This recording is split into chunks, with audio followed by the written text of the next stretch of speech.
नमस्कार दोस्तों। आज की हमारी डेली लाइफ में स्टील एक बहुत इंपॉर्टेंट जगह रखता है। आपके घर में लगने वाला सरिया हो या आपके घर के बर्तन, आपकी बाइक, कार या आपके घर का फर्नीचर, स्टील लगभग हर समय हमारे आसपास या हमारी नज़रों के सामने रहता है। वैसे तो स्टील हजारों सालों से बनाया जाता रहा है, जिसके सबूत हमें 1800 से 2000 BC तक के मिलते हैं। पर ये वो स्टील नहीं था जो आज हम और आप यूज करते हैं।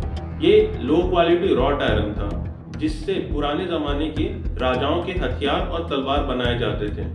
किसी तरह आयरन ओर को पिघलाकर शेप देकर ठंडा किया जाता था, पर इस तरह बनने वाला स्टील कमजोर होता था और टूट सकता था, क्योंकि इससे इम्प्योरिटीज नहीं हटाए जा सकते थे। आज के समय में हम जो स्टील यूज करते हैं उसे सबसे पहले हेनरी बिसमर ने बनाया था और 1855 में इस स्टील को पेटेंट करवाया था। हेनरी बिसमर को फादर ऑफ स्टील भी कहा जाता है।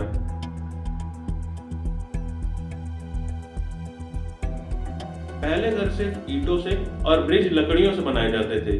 जब स्टील का यूज बढ़ने लगा तो अमेरिका के एक बिजनेसमैन एंड्रयू कार्नेगी ने 1865 में कीस्टोन ब्रिज नाम की कंपनी बनाई, जिसका काम था लकड़ियों से बने ब्रिज को स्टील से बने ब्रिज में कन्वर्ट करना। जब स्टील की डिमांड बढ़ती है तो 1872 में Andrew Carnegie Edgar Thomson work नाम की एक स्टील की कंपनी बनाते हैं, जिसके द्वारा वो खुद स्टील प्रोड्यूस कर सके और ज्यादा प्रॉफिट कमा सके। देखते देखते स्टील की डिमांड और बढ़ती जाती है और अब एंड्रयू कार्नेगी को लार्ज स्केल में स्टील प्रोड्यूस करना था, पर उनके पास ऐसी टेक्नोलॉजी नहीं थी। देखिए दोस्तों, ये वो समय था जब आपको कहीं दूर की इंफॉर्मेशन चाहिए तो या तो आपको खत लिखना पड़ता था या उस जगह तक खुद ट्रैवल करके जाना पड़ता था और वो इंफॉर्मेशन पता करनी होती थी। तो एंड्रयू कार्नेगी पूरे अमेरिका घूमते हैं उस टेक्नोलॉजी की खोज में, जिससे वो लार्ज स्केल में स्टील प्रोड्यूस कर सके। वो अलग अलग स्टील की कंपनियों में जाते हैं और आखिरकार उन्हें बिसमर प्रोसेस का पता चलता है और 1875 में वो बिसमर प्रोसेस की हेल्प से लार्ज स्केल में स्टील प्रोड्यूस करना स्टार्ट कर देते हैं। जमशेदजी नसवान टाटा का एक सपना था कि वो भारत में भी एक स्टील प्लांट लगाएं, क्योंकि उस समय 100% स्टील भारत में इंपोर्ट हो रहा होता है। स्टील मेकिंग की लेटेस्ट और इनोवेटिव टेक्नोलॉजी का पता लगाने के लिए जमशेदजी नसवान टाटा यूरोप और अमेरिका का दौरा करते हैं। अमेरिका में वो अलग अलग स्टील की फैक्ट्रियां जाते हैं और अलग अलग लोगों से मिलते हैं। इसी क्रम में उनकी मुलाकात एंड्रयू कार्नेगी से होती है। जमशेद जी का जन्म 3 मार्च 1839 को नवसारी, गुजरात में हुआ था। बचपन से ही वो वेस्टर्न साइंस, इंडस्ट्रियलाइजेशन और कल्चर से बहुत प्रभावित थे। जमशेद जी 1868 में मात्र 21,000 रुपयों के साथ एक प्राइवेट ट्रेडिंग फर्म की शुरुआत करते हैं, जो खासकर कॉटन की ट्रेडिंग का काम करती है।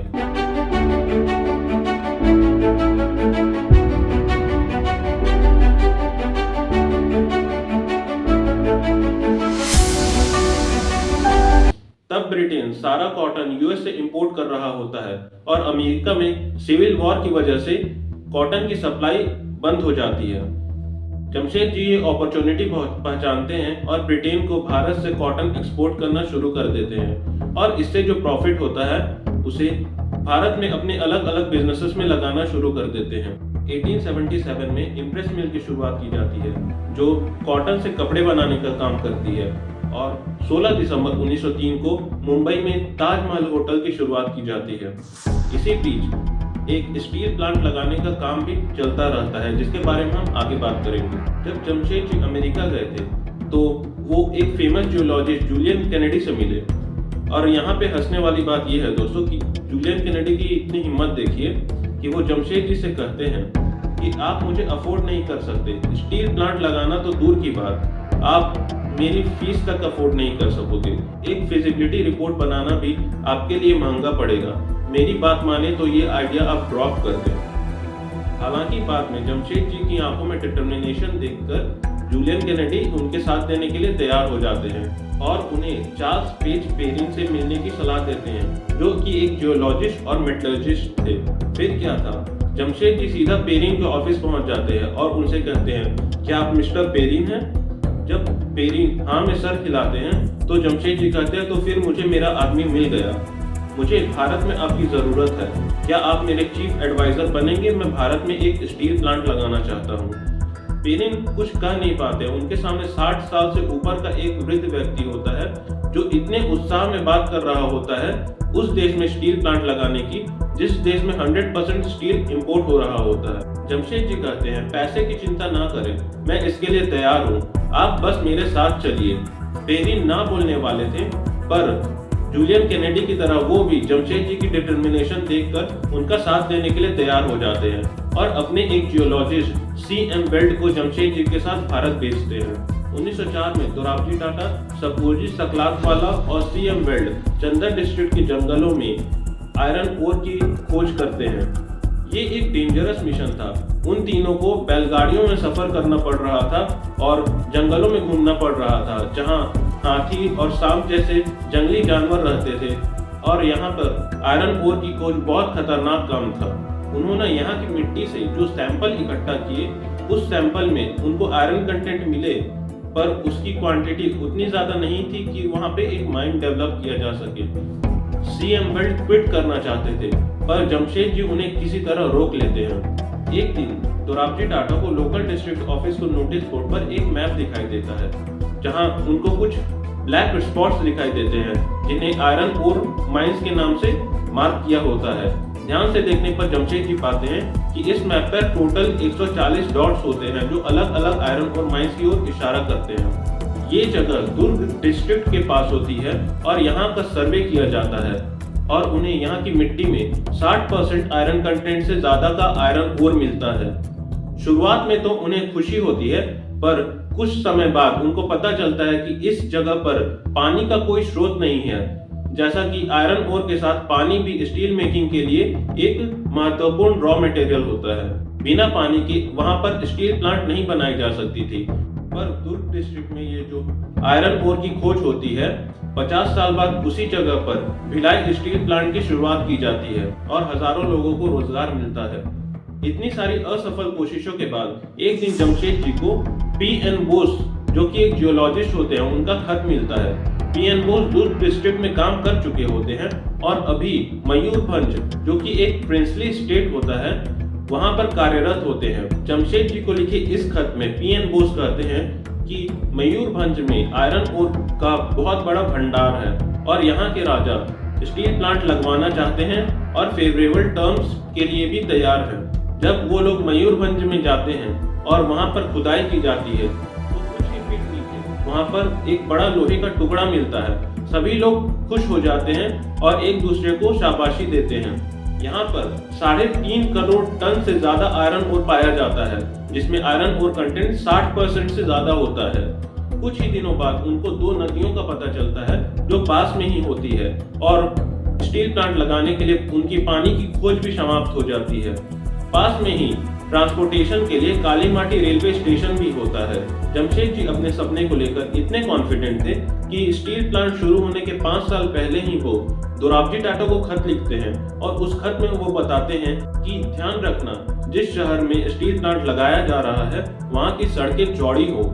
ये स्टील प्लांट ट्रक का बहुत बड़ा ट्रैफिक देखेगा, इसलिए सड़कें मजबूत हो और सड़कों के किनारे और आसपास के गाँवों में तेजी से बढ़ने वाले हरे वृक्ष लगाए जाएं, क्योंकि स्टील प्लांट बहुत ज्यादा मात्रा में हीट डिस्चार्ज करेगा, जिससे ये पेड़ राहत पहुंचाएंगे।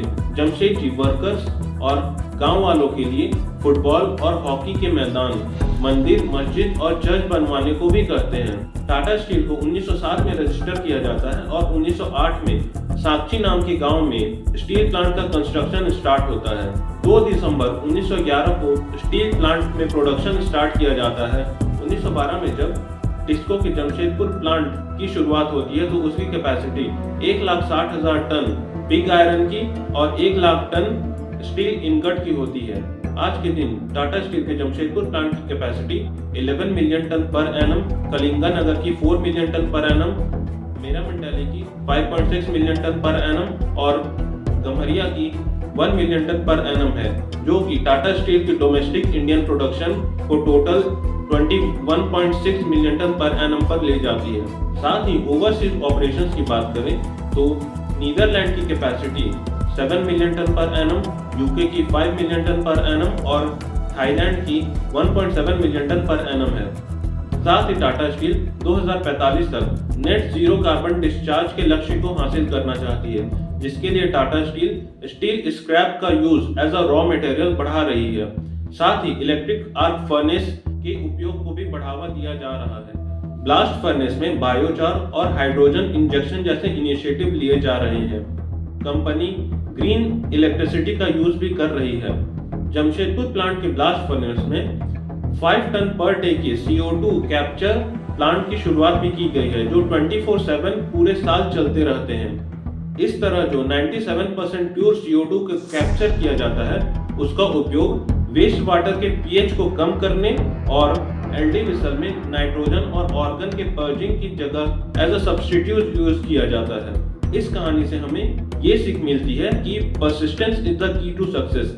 एक समय में जब टाटा स्टील और टिस्को के फाउंडर्स जंगलों में आयरन ओर की खोज के लिए भटक रहे थे और बड़ी मुश्किल के बाद जिस कंपनी की कैपेसिटी शुरुआत में 1 लाख टन पर एनम की थी, आज इंडियन और ओवरसीज ऑपरेशंस को मिलाकर उसी कंपनी की capacity 35 million ton per annum है और कंपनी की एनुअल टर्नओवर 2,29,000 करोड़ से ज्यादा है। ये हमारी कोशिश थी टाटा स्टील और जमशेद जी की कहानी आप तक पहुंचाने की। अगर आपको ये कहानी अच्छी लगी तो वीडियो को जरूर लाइक करें और चैनल को सब्सक्राइब करना तो बिल्कुल ना भूलें। तो मिलते हैं अगली स्टोरी के साथ। तब तक के लिए थैंक यू, अपना ख्याल रखिए।